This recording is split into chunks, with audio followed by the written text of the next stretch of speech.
Imagine une attente solennelle, celle d'une mariée qui prépare son cœur et son foyer pour l'arrivée de son époux. Dans la Bible, cette image illustre notre relation avec Dieu. Il ne s'agit pas d'une attente passive où l'on regarde le temps passer, mais d'une préparation active. Jésus nous raconte l'histoire de ces 10 jeunes filles qui attendent l'époux. Aujourd'hui, on va explorer ce que signifie vraiment attendre dans un monde qui nous distrait constamment.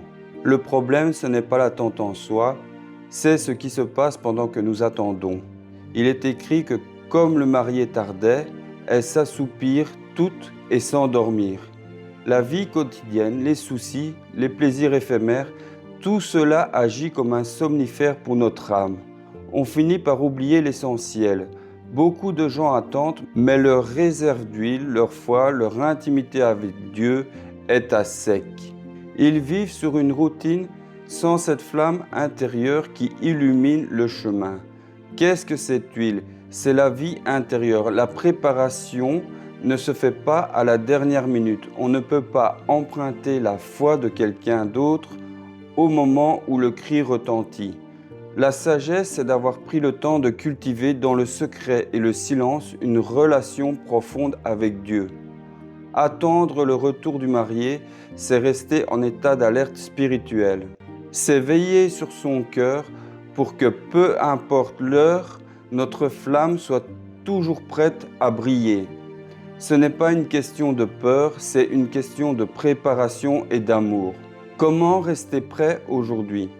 En ne laissant pas l'urgence des choses futiles étouffer l'essentiel.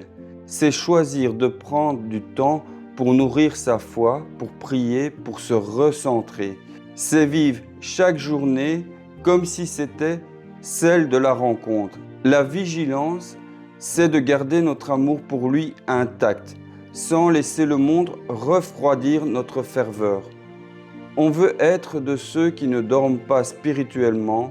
Si tu veux grandir dans cette vigilance et cette préparation, abonne-toi et active la cloche pour rester au cœur de ces partages. Like cette vidéo si tu veux que ta lampe reste allumée malgré les tempêtes. Dis-moi en commentaire quel est le pas concret que tu vas faire cette semaine pour mieux veiller dans ta vie spirituelle. Je lirai toutes vos réponses, soyez bénis et restez prêts.